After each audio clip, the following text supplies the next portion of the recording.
Why take one vacation with the family when you could take all of them? With Royal Caribbean, you don't just go to the beach. You visit a private island and race down the tallest water slide in North America. You don't just go for a road trip. You ATV and zip line through the jungle. You don't just go somewhere new. You rappel down waterfalls and discover ancient temples. Because this isn't just any vacation. This is all the vacations. Come seek the Royal Caribbean. Ships Registry, Bahamas. Whether you're a diehard sports fan, a hopeless romantic, or a comedy aficionado, the Xfinity 10G network was made for streaming it all. Worry less about buffering when streaming your favorite shows, movies, or live sports, and enjoy a better way to watch. Xfinity gives you a reliable connection for streaming, plus all the entertainment you love all in one place. Fear not, because now you can finally sit back, relax, and stream your favorite entertainment and sports like never before with the Xfinity 10G network. This episode is brought to you by Pepsi Wild Cherry. Pepsi Wild Cherry is bursting with delicious cherry flavor and a sweet, crisp taste that gives you more to go wild for. Getting wild may look different these days, but whether it's opting for a solo Friday binge watch or a big night out, everyone can indulge in their wild side with Pepsi Wild Cherry. Also available in Zero Sugar. So grab a Pepsi Wild Cherry and get wild.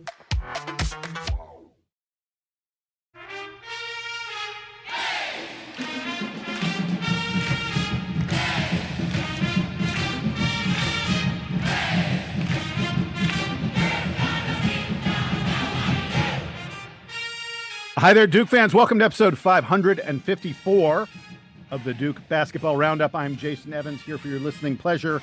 It is Tuesday afternoon, a very fine Tuesday after the Blue Devils defeated Dartmouth. That's who we played.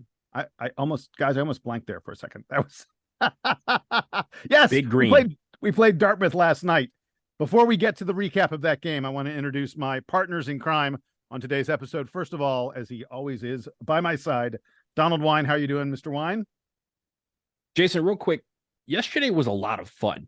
There was a lot of basketball on. Yes. First off, shout out to Duke women. They kicked things off at 11 a.m. By beating Richmond by 30 points. But throughout the day, there was just a ton of college basketball, both men and women, on to be had. My TV can do the 4-box thing on ESPN Plus, and it was pretty much chock full of basketball for the entire day. And then like Monday Night Football also existed. But yesterday was a fun day if you're a college basketball fan. Yeah, by the way, I had a double feature of movies. I had two different awards contending movies that I had to see in theaters yesterday, and then I rushed home to see the Duke games. I didn't see quite as much as you did of all the other sports kind of stuff. It was a very busy day for the film critic Jason Evans and the basketball fan Jason Evans. The husband Jason Evans, my wife was not thrilled when I was like, yeah, I've got a movie at 4, then I went 6:30. I'll be home and I have a Duke game at 9. She was like, anytime for me? And unfortunately, the answer was no. Luckily, I'm still married, 35 plus years or so coming up on Jason, the answer is always yes. And you try to figure out what that yes means later. Exactly. I'm not even married. I know that answer. Exactly. All right. Well, and we have a special guest with us this time. Donald and I have bantered on long enough. Joining us is Scott. By the way, we mentioned that we were going to bring on guests every now and then, folks to help us recap the games because Sam is no longer with us.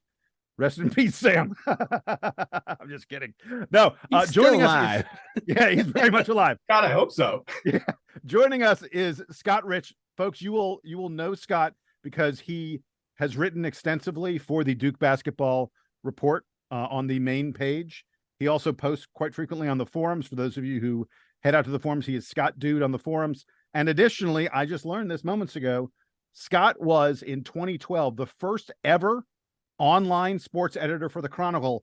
Scott Rich, welcome to the DBR podcast. Thank you guys for having me. I'm excited to be here, excited to pick up where I left off about 15 years ago when we were all just learning what the heck YouTube was over in the Chronicle offices. Exactly.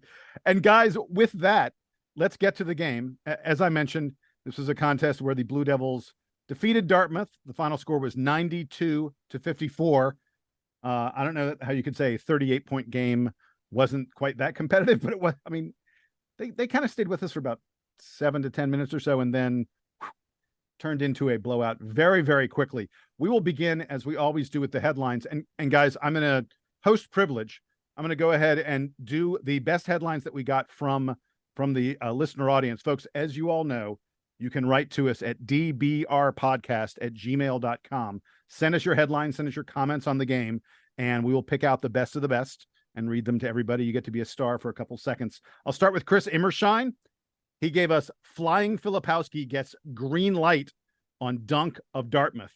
The green use there, a takeoff on the Dartmouth name, the Big Green. I like that one. I thought that was a pretty good one. Fantastic alliterations throughout. Yes. Yeah. We got a lot, but you think that's alliteration, Scott. Wait to hear this one. So Nick Soprano gave Duke's depth dooms Dartmouth. There's the alliteration for you, baby. Jared Strauss, Blue Devils leave Dartmouth feeling a little green. Again, a take on the green nickname of Dartmouth. And he noted, by the way, that Spencer Hubbard tried in one game to break the stats game, our contest to see how many points the walk-ons would score. Spencer Hubbard almost... I'm feeling good. I'm feeling good about my pick of 4 points. Yeah, exactly. Spencer Hubbard almost dusting that on game number 1. And then the last one that I really wanted to shout out, Michael Slaughter had long-time debate officially settled. Blue is better than green. I enjoyed that one, Michael. And by the way, I want to mention something Michael said, which I thought was hysterical. As long as we're talking about Spencer Hubbard, he said, by the way, if Spencer Hubbard was 6'2", he would be an All-American. Spencer Hubbard had the best 2 minutes of a walk-on in Duke history, scored a bucket, drew a charge, had a nice assist. Man, for 5'6", that dude was using every inch of his skills. Guys, did either of you have a headline you wanted to mention from this game? Yeah, I had a couple. Jamie Keffer, and I apologize if I'm pronouncing the last name incorrectly, Keffer. So Caleb Foster's a decisive win over the Big Green. I like that one. And Michael Slaughter also had a second one. Jason, I know you mentioned the first one that he had, but the second one, Deep Duke dominates Dartmouth and Durham. If you ain't got alliteration coming out the pores on that one, I love that one. That was great. Scott, did you have a headline, or should we jump right into the good and the bad? Well, so you guys didn't give me access to this amazing, Gmail repository of all these submissions. But if I had to come up with one, keeping with the alliteration theme, I'd go Mitchell missed in masterful Duke win. Oh, I like that. Playing off the fact that that's just what you get off the cuff with me, baby. For next time, you'll know. Sorry, you are not yet at the level where we're going to give you access to the TBR email account. And believe me, it's a beast. I don't know if you want it, right off. I don't think anyone wants it. We barely want it at times. Thankfully, a lot of people email us, and sometimes I wake up and I'm like, there's 47 emails. I need to read through all of these today. It just adds to your morning coffee. Yeah, the curse of being a popular podcast is that the email inbox sometimes gets a little overwhelming, especially in the wake of it. Literally, the second a game ends, my inbox starts going 10, 15, 20, 25. I'm like, oh my God. All right. So guys, let's get to the game itself. And as always, we'll start with what's good. Again, host privilege. I'm going to take the first thing because I think it's not as obvious. I want to talk about the defense because I noticed again and again that this Duke team forced Dartmouth deep into the shot clock and even occasionally forced shot clock violations, but Dartmouth was taking shots they didn't like because Duke was hounding them so well, and it was mostly on the perimeter. It was our guards, that 3-guard, even sometimes 4-guard lineup, was just making life very, very difficult for Dartmouth to get into any kind of offense where they felt at all comfortable. There was relentless pressure from the 5 guards who played prominent minutes, and I thought it was stunning that our D could be this good without Mark Mitchell playing at all. He's obviously a defensive specialist. It's worth noting that Dartmouth hit just 34% of their field goals, hit just 22% of their threes. Now, it's not like Dartmouth is a great three-point shooting team, but hitting 4 of 18 on three-pointers, not good at all. Duke had 6 blocked shots in this game. 13 forced turnovers, could have been a little bit better, but still pretty good. But I thought, to me, as good as the offense was, and we're going to talk about it extensively, I wanted to start with the defense. When you talk about Dartmouth, they're a smart team, Jason. They're not going to be turning the ball over a lot. So 13 turnovers feels like 20 when you're talking about an Ivy League team. They're not the type that's going to be throwing long passes and stuff like that. They were working within the construct of their offense. And they had a couple times where they broke us with the backdoor cut, is something that you see a lot of Ivy League teams do. But the fact that we were able to hold them to 33% shooting from the floor overall, if teams are shooting under 40%, they're usually losing the ball game. We had them, they exactly made a third of their baskets. And if you're doing that, there's no chance, unless you're shooting 97 free throws, that you're winning a basketball game. So hats off to the defense for being able to, again, force them into making bad decisions by shooting the basketball, but also, again, taking the ball from them when they could, because, again, 13 takeaways is a lot of takeaways. And, of course, we made points off of those takeaways. So two things I noticed that were going a little bit under the radar. One, no one told Jalen Blakes what we were all talking about, which was assuming that we were just putting him at the bottom of the bench. That was what everyone was talking about. No one thought Jalen Blakes was going to be having a major role for this team. Someone forgot to tell him that, because he showed out really on both sides of the ball. But something that went under the radar a little bit because of his foul troubles, I was really impressed with Jared McCain's defense. I think, again, the fouls that I saw were more the type of fouls that you learn how to avoid once you're an ACC player. But when he was out there, he was playing smart defense. He knew when to put his hands in the passing lanes. He was aggressive, and he was staying up against his man. For someone who did not have the reputation as a stellar defender, Caleb Foster comes in, I think, with more of that reputation, giving his size and athleticism. McCain showed that the gap between him and Caleb on that defensive end is not nearly as large as I think we might have thought. Also, work ethic. He was working hard on both offense and defense. Yeah. And Jason and Scott, after the game, an hour after the game, Connor O'Neill posted a video of him taking shots an hour after the game in Cameron. Like, the guy just doesn't want to stop working, which I think is great. I want to go back to Jalen Blakes, because you didn't gloss over the fact that he had a great game, but I want to actually make note of how great a game he actually had. 10 points, 3 steals. He led the team in blocks with 2. He had 2 rebounds in 19 and a half minutes of playing time. And as you mentioned, Scott, he did a lot on the defensive end as well. He's one of our better defenders. He was last year when he was in the game. He obviously plays like he knows that he almost plays like he knows, hey, I'm only going to be here for a couple minutes, so I might as well gas the other team out while I'm out here. But he was out there for almost 20 minutes. And I know with the rotation, with Mark Mitchell not being in the game, that has obviously been affected. But I love the fact that when he comes into the game, that he is efficient on offense. He does a lot. He fills the stats. And also on defense, he can be a guy that can give the opponents fits while we, if we need to rest Caleb Foster, we need to rest Jared McCain or one of the, the returning starters. He has that ability to come out and say, hey, you guys may underestimate me. I'm Jalen Blakes. And the middle name is something we can't really say on TV, but I'm Jalen Blakes. And when I'm on the floor, you're going to understand Jalen Blakes came to play. So I appreciate the fact that he came out and did just that last night. Yeah, Donald, I think the middle name has the initials MF. I think I'm correct about that, right? You damn Skippy. So I'm learning where the line is on the podcast real quick. This is great. The thing that I noted about Jalen Blakes, because we absolutely should talk about him, is that his defense is going to be a weapon for this team in some games. I'm still not convinced that he's going to play in every game this season. Look, we saw this a year ago where he played more early than he did late, and I still think that could happen. But yeah, his D is a problem for any team that Duke is playing, and I'm just amazed.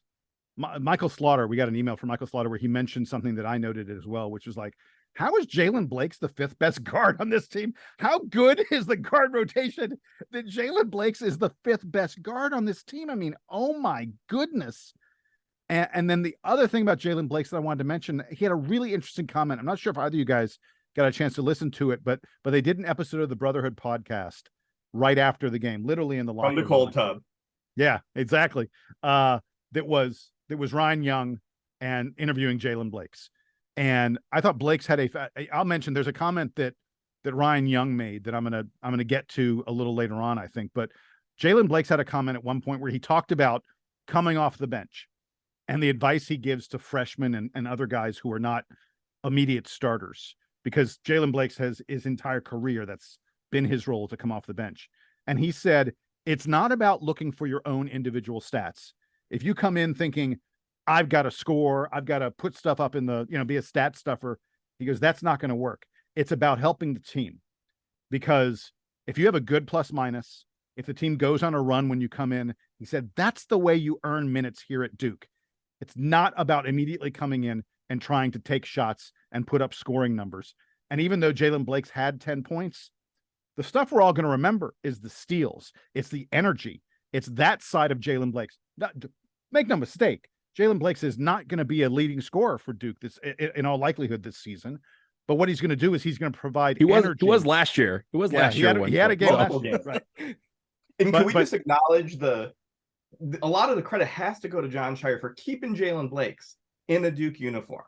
In most other programs in the country, a guy like Jalen Blake's, who is looking at 2 5-star guards coming in, who is looking at being the 5th guard off the bench, would be gone. 95% of programs.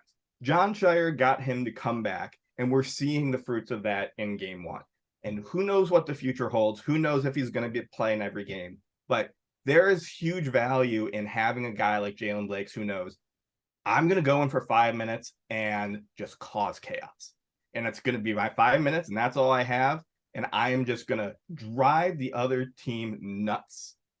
And that's what he does. And that is a luxury, and that's a tool in the toolbox that we might have lost if it weren't for Jon Scheyer's masterful roster construction and ability to retain his guys. Jalen Blake subscribes to the mantra that I hold in life. Stay ready so you ain't got to get ready, and you'll always be ready. That man's on the bench and his number's called. I don't have to worry about Jalen Blake's effort. That's the point. And I think that's what, Jason, what you were alluding to, what he's trying to, kind of inspire in these young kids who do come off the bench. Like, hey, when your number's called, stay ready, because when your number is called, you don't get ready, be ready. You go in the game, you make an impact. We've had a lot of guys over the last few years, or at least in recent years, that were that 5th guy off the bench, or that 5th guard off the bench, or that 5th forward off the bench, and they ended up leaving. And it was because they wanted to get more playing time elsewhere. So the fact that Jalen Blake has decided to, again, stick it out and say, hey, I'm not even a captain. I'm not going to play, one day I'll play 19 minutes, one day I'll play 0. I'm not going to be a captain, but I still can make an impact on this team, and I still want to be a part of a winning situation here. That's hats off to him, because not everyone does that. And the fact that he's put that on his shoulder to say, hey, I can still make an impact here. It may not be every night, but when I'm on the floor, you're going to know Jalen Blake was on the floor. That's the type of energy that rubs off on players. And that's what makes teams go from good to elite.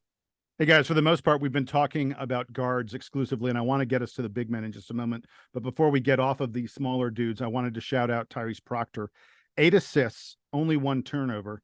I'll take an 8-to-1 assist to turnover ratio. I can live with that. I thought that the biggest, and by the way, several no-look and look-away passes that were just highlight reel stuff from Tyrese. But the thing I noticed was the way he and the rest of the team played with pace, a way that I frankly haven't seen Duke do in several years. You could tell they were looking to push the ball as much as possible. I thought, look, the fact that Duke got to 90+ points in this game, in a game where frankly they started out kind of slow and cold and then turned it on, for the final 3/4 of the game or so, but they were playing with a lot more pace than you usually see a Duke team. Jon Scheyer's talked about in the preseason the fact that he wants this team to play faster, and I thought we really saw that. And Tyrese Proctor, I saw Proctor getting ahead of the play again and again and again, so that when guys were, ready to push the ball up the floor, he was there to take the lead on that and get Duke into a good position. And then the other guard thing I wanted to mention very quickly was, we haven't mentioned really Caleb Foster. We haven't mentioned Jalen Roach at all. Those two guys in the second half were getting downhill. They were going to the bucket, almost at will. Both of them, I thought, were incredibly strong at taking shots around the hoop. Seemed like kind of similar games from both of them. And man, if you're a defense, like if you've been dealing with Jeremy Roach coming at the rim, for a while, and then suddenly he goes out and in comes Caleb Foster, and he's doing the exact same thing, except he's a little bit bigger and a little bit stronger. You're like, geez, what is it going to? Duke's guards are a problem when they get downhill. Very quietly, Caleb Foster played the second most minutes on the Duke team last night, second to Jeremy Roach. So obviously a little bit of that was Jared McCain's foul trouble, but he's going to have a role on this team. And the thing that I love watching him is that he looks like an NBA point guard now. He looks like he has the body, He has the ability to finish at the rim, which honestly is something that he brings to the team that McCain probably doesn't at this stage, and that Roach doesn't quite as well because of his size. Roach is crafty and creative at the rim. But when Caleb Foster gets to the rim with his size and with his length, unless there's a big helping, he's making that contested layup 95% of the time. There are going to be matchups this year where the opposition just doesn't have a guard that can put up with his physicality and his size. And if that's coming off the bench as our sixth man, no other team's going to have that off the bench to guard that, let alone in their starting lineup. Yeah, I'm glad that you mentioned the difference in their two body sizes, because I noticed that Roach, when he gets in there, he's taking like the sort of crazy angle kind of shots around the rim because he can't use his body to get up there. Caleb Foster's very different. Caleb Foster's like, dude, I'm going up and you ain't going to be able to stay with me. It's kind of fun to watch. All right, let's move on to the big men for a moment. And hello, Kyle Filipowski. Have we not mentioned Kyle Filipowski until now? 25 He had point the game. quietest 25.7 board performance you'll ever see. Yeah, That's he absolutely took over late in the first half, and especially in the second half. He had 15 points in 8 minutes in the second half. That's a pretty good scoring pace. 15 points in 8 minutes. Not bad. Scored in so many different ways. Scored in the post. Scored off the dribble, off his drives. Buried a three-pointer. Look, I would have liked to have seen us do a little better on offensive rebounds. And Flip, didn't have any of those. But he was just dangerous again and again and again in the half court. And by the way, he and Ryan Young, man, do they have some beautiful chemistry together. Scott, give me what you got on Kyle. So I thought it was very interesting that the first 5 minutes or so of the game, it looked like Duke was trying to replicate what the offense would look like with Mark Mitchell without him out there. It was looking like 5 out, even with Ryan Young. Ryan Young was setting screens up top and rolling into the post as opposed to settling there. Ryan Young was even sort of being in that Marshall Plumlee-esque dunker spot under the rim, trying to keep that lane open. And it worked, but you could tell that there was something that was off. After Christian Reeves came in for his brief bit, Ryan Young came back in. Then it looked more like the offense from last year. It looked like the two big offense where the whole goal was get Kyle Filipowski on a smaller four-man and let him get to work. So I'm so glad you mentioned that comparison to last year, because this brings up something that Ryan Young said on the Brotherhood podcast that I really wanted to bring up. I thought this was an incredible point. He said the difference between last year and this year is that last year the team spent the entire month of November, December trying to figure out who they were. Like they were going, okay, who are going to be the big scorers? How are we going to play defense? What works? What doesn't? What combinations? He said this year, it's so different. It just feels completely different for him because they have so many guys returning from last year's team. They have 4 starters back. They've got several important bench pieces back. They already know the answers to those questions. And he made it sound like, this early season isn't about discovering what the team can do. It's about fine-tuning what they already know they can do. I'm going to admit something. I had not even thought about that as a change for Duke this year. But if you think about the way Duke has had, run after run after run of stud freshmen for the past decade or so, this season is really different in that regard. And I thought that was fascinating.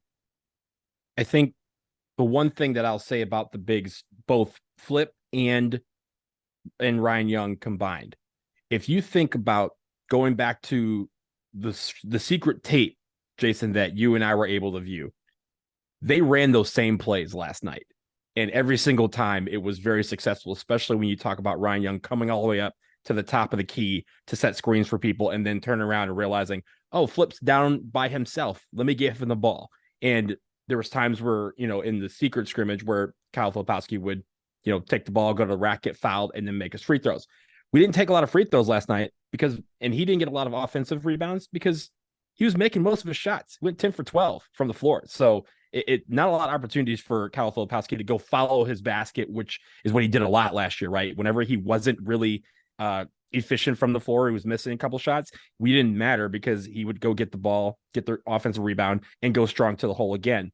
So I think when it comes to it, that's part of the reason why I'm curious, though, in the first part of the season to see how much time Kyle Filipowski plays at the 5 versus the 4, because I feel like at the 4, if Ryan Young or someone else who's capable that's in the game, Kyle Filipowski gets a lot of those responsibilities at the 4, and he loves that because anybody who's matching up with him at the 4 is not going, it's not going well for the other person. And I think that's where Kyle Filipowski is getting a lot of his points. And I think it's going to be interesting to see once we do incorporate Mark Mitchell back, how that ends up working, because him at the 5 versus the 4, you see a comfort level that's, I think very different wavelengths at this point. And I think the idea is to kind of get it where it feels the same if he's at the 5 or the 4. Well, and toward that end, we had early minutes last night from Christian Reeves, who looks very, very much like he is in the rotation. I will freely admit, I think if you'd asked any of us in the stats game, our numbers of Christian Reeves appearances in ACC games were not very high. And look, I don't know how much of it was a function of Mark Mitchell not playing and maybe Duke's big man rotation being slightly changed. And I don't know how much of it is a function of Sean Stewart maybe not being ready today, but looking like he's a guy who's going to be very, very ready sometime in the future with explosive athleticism. But at the moment, right now, Christian Reeves looks like he is very much in the rotation. We're going to play Arizona on Friday. They are a big team. I have absolute confidence that Christian Reeves is going to see early minutes in that game as well. Guys, before we wrap up the good, Scott, give me one last good thing before we move on to something else. We forget so easily that this is only Jon Scheyer's second year in charge of this program, and he's shown that he can recruit, but it's still somewhat of a question mark moving forward how he manages games. I saw at least 3 out of timeout situations last night where Jon Scheyer drew up a play, it worked to perfection, we got an easy bucket out of one of those media timeouts. He did that a lot last. By the way, he did that a lot last year too. Yeah, and so I think that goes to there's a narrative, justifiably so. He's still a young coach, but there are data points that are accumulating showing that he knows how to manage games. He knows how to draw up plays. He knows how to win in games, and there's still going to be bumps in the road because he's not Coach K. But that's something that we can't overlook, especially as young as the coach he is. And the best part about that, if you're thinking about just plays coming out of timeouts, whether they be TV timeouts or someone else calls a timeout on the floor, the fact that he's more successful than not in those plays, those are, again, you have like 4 media timeouts per half, maybe a couple of TV or other TV timeouts along the way. So you're talking about maybe 10 or 11 plays. But if you're successful more times than not on those plays, that can be a difference between winning a close game and losing a close game. No question about it. All right, guys, we've done the good. We have to spend at least a couple of minutes. I don't know. The game you win by 40 or so points where you scored 90. There's not a lot of bad, but we got to spend a little bit of time in the bad. Donald, I'll let you get started first. What did you see in this game that you need Duke to work on? Well, I think we're going to talk about Jaden Shoot in a minute, but let me first talk about. Well, wait. Let's hold on. Let's start with Jaden Shoot. Go ahead and get that conversation beginning, because there are a lot of people out there wondering about this. Yeah. So after the game in the post-game press conference, Jon Scheyer had, I guess a question was asked about why Jaden Shoot did not see the floor, and he got 0 minutes last night. And I'm going to read the quote from Jon Scheyer, and then we'll talk a little bit about what that means. He said, quote, "Jaden has a long journey ahead of him. I love Jaden, and I'm going to keep that private for now, but he's in great standing with me. Nothing wrong at all. Me and him have had some conversations, so we're going to continue to do the best thing for him," end quote. Now, initially, when you read this, it kind of felt like it was a disciplinary issue, but more has come out over the last several hours that indicate that it might be that Jaden Shoot is redshirting, and for reasons that we can speculate on the reasons why he would want to redshirt this year, but it feels like this is something where it's coming from him and not necessarily just the team saying, "Hey, we're not going to play you at all." So again, this is very early, but I think the long and short of it is, I think Jaden Shoot might be redshirting at least this year in a way to preserve his eligibility, knowing that he is at the end of the pecking order and not going to get a lot of playing time this year.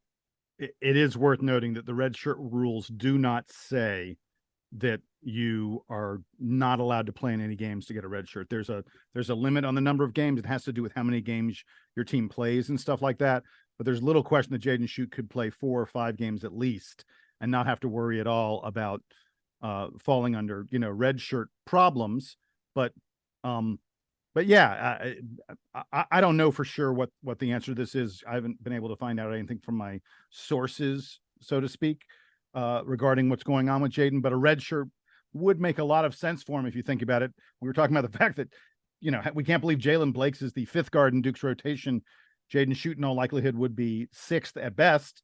And, I can see why a kid with his talent and skills might say, you know what, let me wait, see what the situation's like next year. It does look like there could be a number of guards leaving Duke, although we're bringing in a lot of new wings as well. So, I get why Jaden might decide to do that. Scott, you got anything on this? Yeah, so it's worth noting in Adam Rowe's one of his preview pieces over at Devil's Den, he has a quote from Jaden Schutt. So I'll read this. He says, "I came here to win a national championship and be a part of winning. I've never left anything in my life. This is my team. This is my home."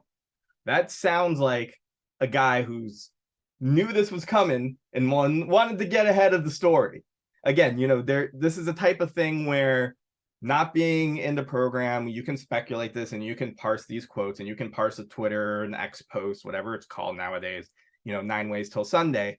But it certainly seems like you combine that with what Coach Scheyer said last night, this, at least on the surface, seems like something that we can rest easy about because there seems to be a plan in place.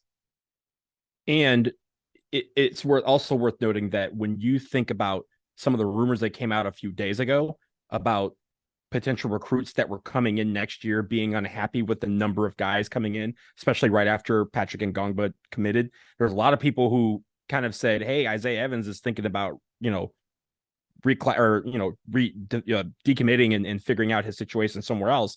And he had to come out and say, no, I'm not going anywhere. Maybe some of that was kind of airing out in the wrong ways, right? In the wrong areas and pointing at the wrong people.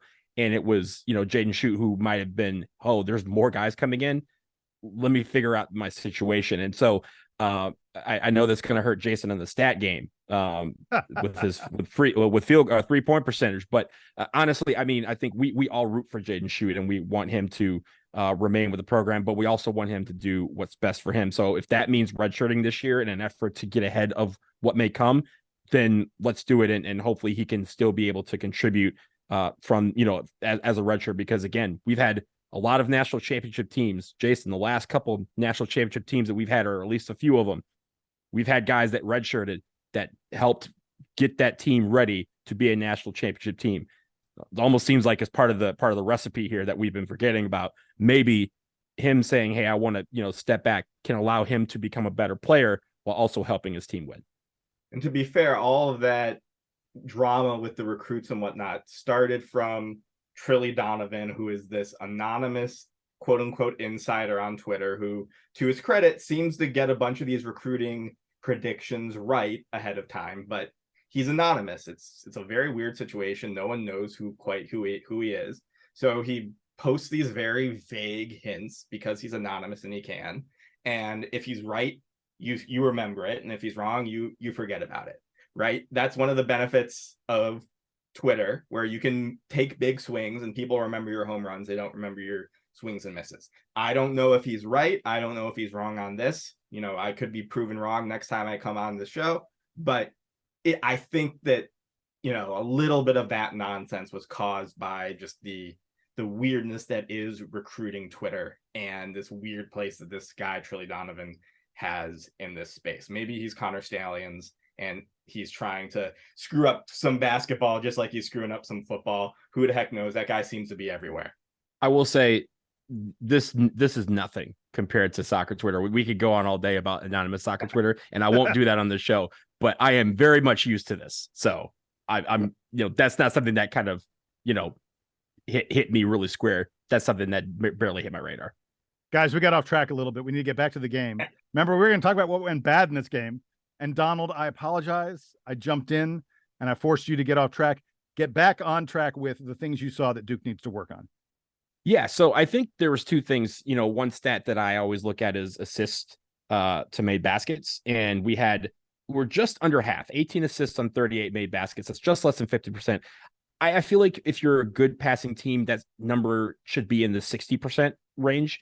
And so we're not far off there. So I'm not necessarily, again, you're kind of nitpicking there a little bit. I think the one thing that we need to look at over these first few games, especially considering who we got coming to town on Friday, rebounding. we didn't have that many offensive rebounds. We only had we won the offensive rebound, or we won the rebounding battle total 33-29. This is something that we talked about in general a little bit after the UNC Pembroke game, where we didn't win that rebounding battle by much. Last year we were winning rebounding battles far and wide, and a lot of those were because we were getting. We only had 5 offensive rebounds in this game. That is my list of bad things starts with rebounding. Right, and if you recall, last year there were some times where Kyle Filipowski would have 5 or 7 offensive rebounds by himself. So the fact that as a team they weren't really grabbing a lot of rebounds. Now, again, they weren't missing a lot of shots, but you want to be able to. We were offensive rebounding in the 40% range last year, and it was far from that last night. This is something where rebounding is going to become an issue, especially when we talk about the teams we are facing next. Arizona, usually very good at rebounding. Michigan State, always good at rebounding. Yeah. Always. If you can't rebound, you do not go to Michigan State. So they're going to be pounding on the boards. We need to be able to win those battles because, again, getting some of those rebounds, getting some of those basketballs are going to be the difference between getting more shots on our end of the floor, getting more points, and winning ball games. So I'm going to do a couple of bad things, and then Scott, I'm going to get to you. And I think my last bad thing will segue to you really nicely. I already mentioned the rebounding, and the offensive rebounding was terrible, obviously.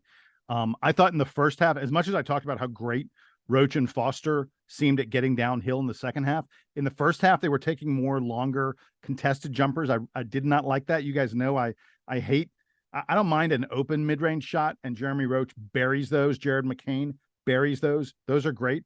Contested mid-range shots, not a fan of it. The analytics folks will tell you those are not good shots to take, and they weren't quite Kyle Singler twos, but they were venturing into that. They're venturing into that area. You know what I'm talking about. If you know, you know. Oh yeah, exactly. And again, I thought Roach and Foster were the guys in the first half were doing that. How ironic that then came out in the second half and did the exact opposite. Jared McCain has to go in the bad because of him fouling out and having such foul trouble, and it really limited his minutes. And then the last thing that I wanted to mention, TJ Power. I mean, he played 7 minutes, came close to a 7 trillion. He missed a shot. He had a turnover. He committed a foul. Zero positive plays for TJ Power. Look, I know the guy is going to do better down the road, but what does it say about him that his place in the rotation was so far down, that he contributed so little in a game where Mark Mitchell was missing? I mean, the presumption was that TJ Power is like Mark Mitchell's backup.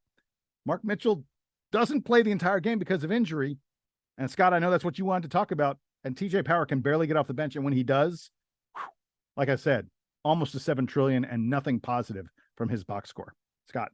I mean, we learned today what I think we all learned when the season ended last year, which is Mark Mitchell may not be our best player, but he's our most important. He's our most indispensable. I noticed that I mentioned the first 4 or 5 minutes of the game, it looked like Scheyer was trying to run an offense that very clearly was intended for Mark Mitchell to 4 and Kyle Filipowski to 5. Didn't work. Later in the first half, we ran a little bit of that 4-around-1 with Jalen Blake's sort of at the 4. You could tell right away it didn't work. A lot of what this team's identity seems to revolve around Mark Mitchell's ability to connect that team by playing the sort of traditional stretch small ball 4 that all these NBA teams love. And we learned today that there's no one else on this team that can fill that role. Luckily, we're multiple enough, and we still have Ryan Young, that we can go to a bigger lineup and we can salvage things. And I'm one of the biggest Ryan Young supporters in the world. I saw him last summer, and I'm like, YMCA big, sign me up. This is the type of guy who annoys us when he's on the other team. So I love having him on our side for one. Oh my God, I love that. That's great.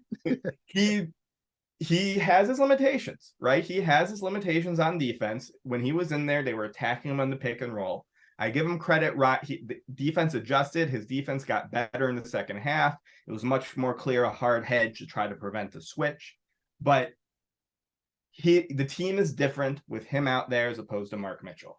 And fingers crossed, it is a day-to-day injury, that this was just being overcautious, since the Arizona game is so much more important.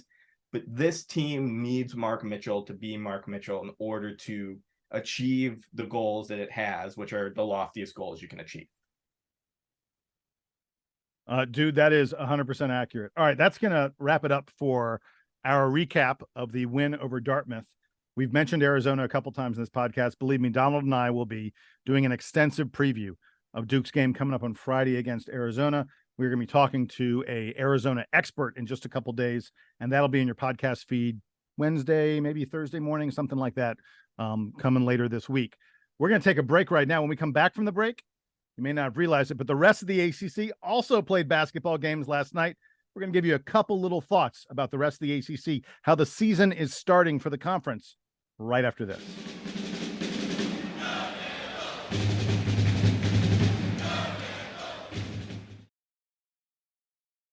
Why take one vacation with the family when you could take all of them? With Royal Caribbean, you don't just go to the beach. You visit a private island and race down the tallest water slide in North America. You don't just go for a road trip. You ATV and zip line through the jungle. You don't just go somewhere new. You rappel down waterfalls and discover ancient temples. Because this isn't just any vacation. This is all the vacations. Come seek the Royal Caribbean. Ships Registry, Bahamas.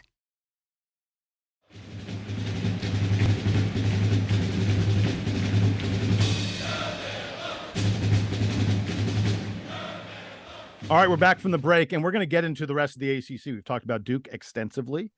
Every team in the conference, with the exception of Florida State, played last night. And I wanted to try and just give you a little one-liner, just, one thought, maybe 1.5 thoughts on each and every team in the conference, begin to get you primed for knowing what's coming up with these various teams. Miami, which was favored by about 23 points, played New Jersey Institute of Technology, always a tough game. NJIT, those guys, they know their technology. They do not necessarily know their basketball. Miami won that game by 41 points. Matthew Cleveland, who came over from Florida State to Miami, went for 16 and 10. Wooga Poplar had 21 points, 5 of 9 on threes. Those are some names on Miami that maybe weren't huge names for them last year, who I think you can really look forward to having big seasons for them. North Carolina beat Radford 86-70.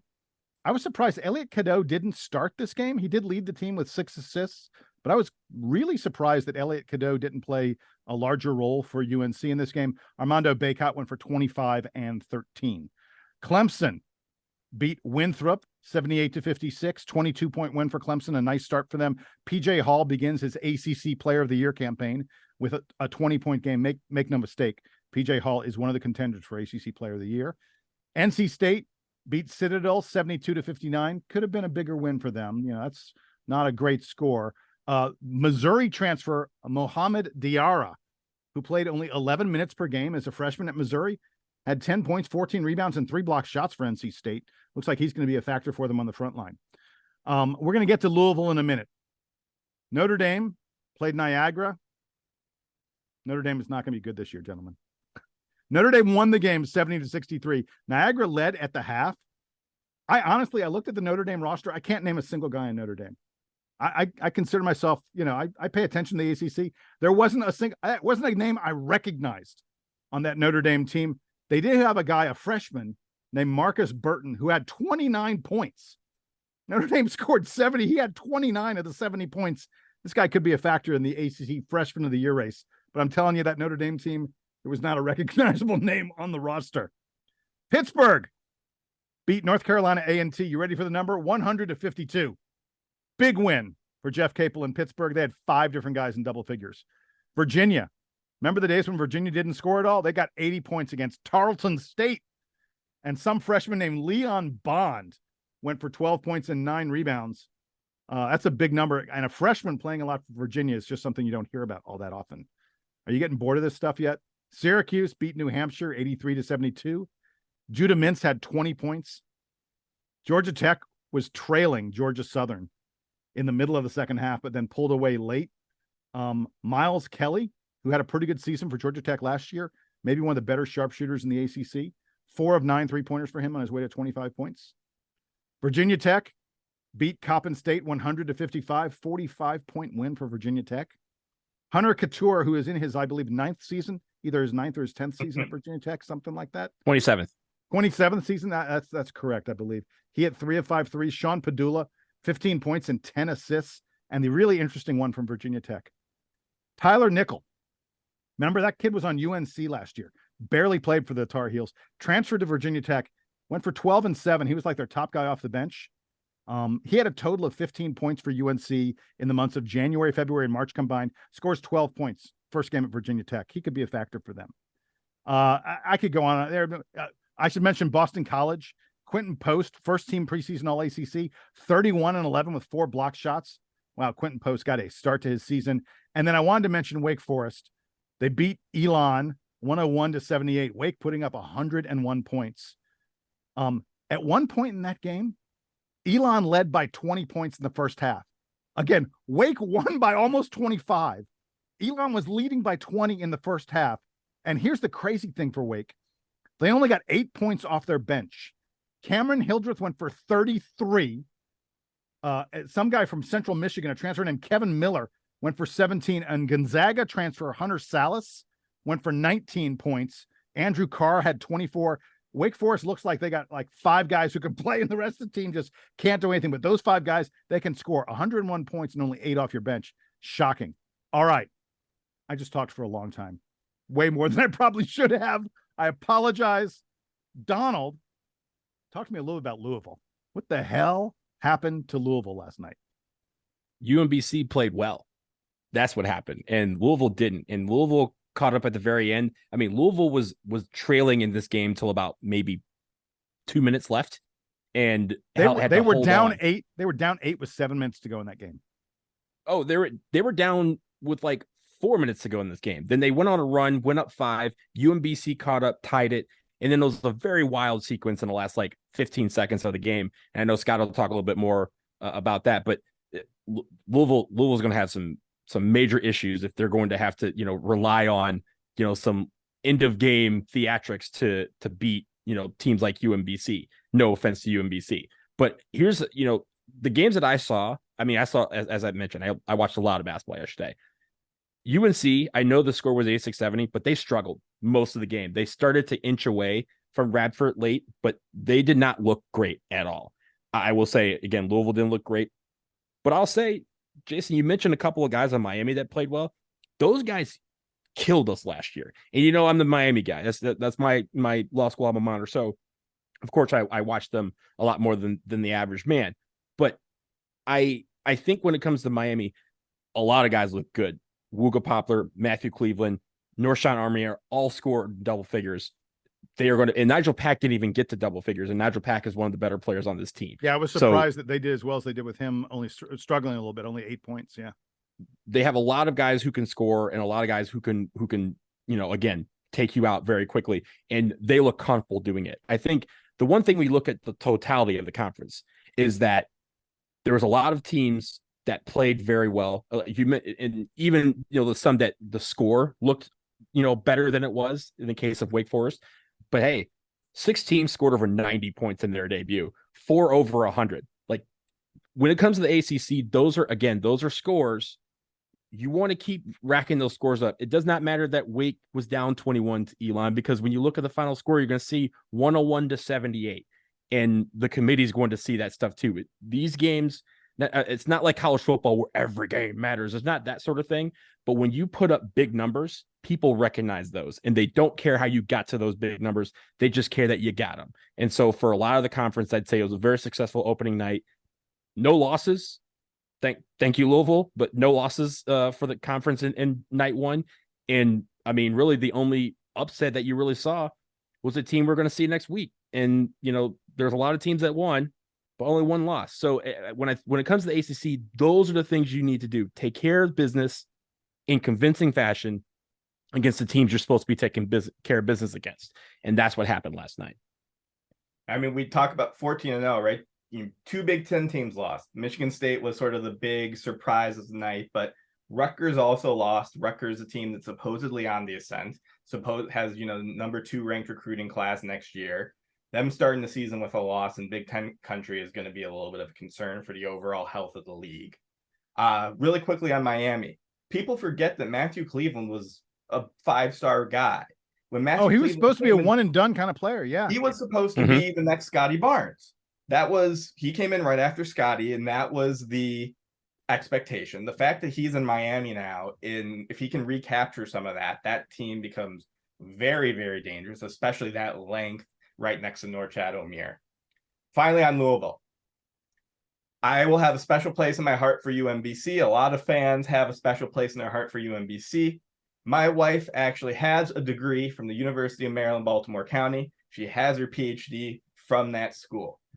After UMBC beat Virginia, we were going to the first round games in Detroit that year. She came in with a UMBC shirt, and everyone in the stadium thought she was a fair weather fan. And we had to, tell everyone, no, she has that shirt. She's legit. She's one of the very few people who actually went to that school.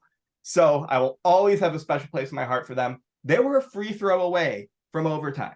This was not this was a 1-point game where they made a buzzer shot. UMBC was on the line with 2 free throws with about 2 seconds to go, made the first, missed the second, got the offensive rebound, and then just couldn't get a shot away. So yes, Louisville won. Yes, we get to say the ACC went 14-0, but you just don't like what's going on in there for the ACC's strength. I will say very quickly, first of all, shout out to James Madison University, the Dukes. Hey, if the team's going to beat Michigan State, they should have Duke in their name. That's hopefully is a good sign for next week. But also, Jason, you mentioned how Notre Dame really struggled against Niagara and winning by 7. Shout out to Brotherhood. Greg Paulus, the head coach of Niagara. Of course, a team led by Greg Paulus is going to be scrappy and gritty against the Fighting Irish. So shout out to those guys. Yeah. By the way, Scott, you didn't even mention the basket that Louisville went ahead on. Louisville, you had that 2-point lead. Folks, if you have not seen this final play, the game-winning points for Louisville, it's the craziest play. There's a guy who drives the baseline. He throws up a shot that hits the bottom of the rim. It's bouncing around a little bit. It looks like a UMBC guy has got it. And suddenly someone from Louisville rips it out of his hands. He's falling down. He tosses the ball in the air and a Louisville dude dunks it. It's such an insane play that the announcer said, I don't know what happened there. I summed all that up as end of game theatrics because that's what that was. That was a show. That was crazy. And to be fair, UMBC used up all its good basketball juju for probably the next 100 years. So, you love to see them in this game, but UMBC fans they've got their upset. They've got their name for a while. They're not going to get that bounce anymore. Look, the thing about this game I wanted to mention was, gentlemen, Louisville is now over 500 for the first time since January of 2022. It has been almost 2 years since Louisville was last over 500. 1-0 is a huge accomplishment for this Louisville program. It is unbelievable how far that program has fallen. Man, they're in bad shape. I hope they can hang on and stay above 500 for a couple more games, maybe. But boy, they're in real trouble. And Louisville fans were excited about this year. Louisville fans thought they had a solid recruiting class coming in. They thought this was, just first year jitters for Kenny Payne and obviously our pal Nolan Smith.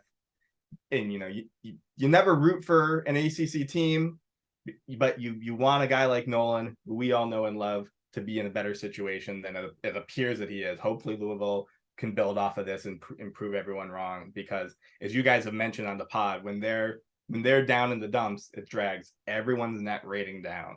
And as silly as the net ratings are, as arbitrary as the net ratings are, they're important. They help determine whether we're going to be a 1 or a 2 seed. And that's something that could affect Duke come Selection Sunday. Well, with that, we're going to wrap it up here on the latest episode of the Duke Basketball Roundup.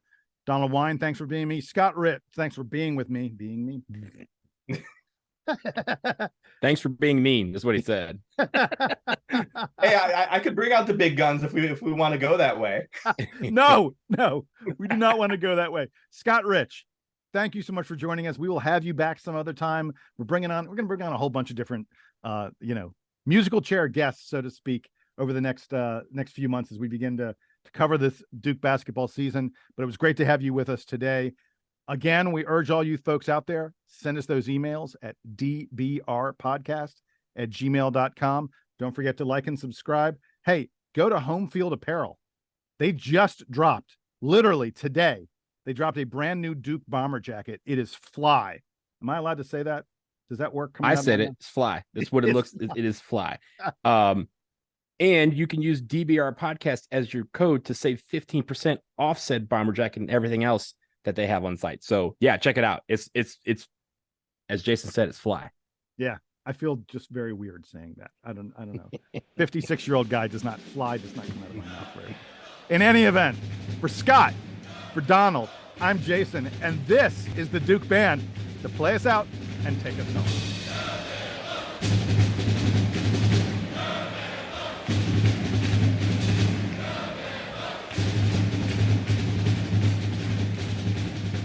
Fellow Michigander in the building. Exactly. I love it. I'm surrounded by them. Oh my God. I know. It's not, oh my God. And consider yourself lucky. You're in God's green earth right now. Oh boy. Well, hopefully we'll save the deconstruction of Signgate for episode 2. Oh my God.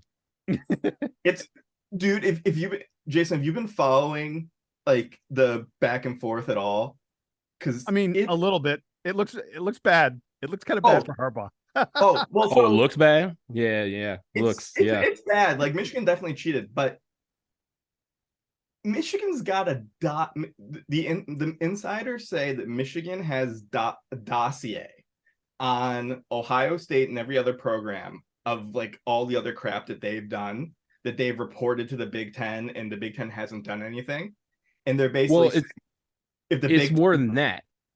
It's even more than that. Like they are literally how much Nino more than Brown. that can it be? Wait, how much more than that? Well, no, they are literally Nino Brown. If you see New Jack City where Nino Brown was, Nino Brown's the head of the crime syndicate, and he's like, nah, I got all these people. I got a list of people, and he's like, if you're gonna take me down, then this list is getting aired, and everyone knows it, which is why they're always like, oh, Big Ten, you need to punish them, but they're not doing it very loudly because they know that Michigan. I mean, here's the thing: that the horse is out of the barn. The Big Ten. This has become too big a story. The Big Ten sort of has to do something. So if Michigan's going to retaliate, then I don't know. Just like Kansas, just like UNC. But yeah, what's basically they don't have to do anything. Is if they try to throw Harbaugh under the bus, which they want to, Michigan's just going to say, okay, then suspend every other coach. They have evidence that every other program was conspiring with each other to decode Michigan sign, and they had a shared spreadsheet. Why do you collaborated? Yeah. Why do you think? I see conspiracies all around me. I don't know if half of it's true, but the Michigan message boards, which I don't post on because they're insane, are just hilarious. Like following the day to day. Forget all that. Just put your common sense hat on. How did they report this, and why did they report it? Because they knew what to look for. Because they're doing it.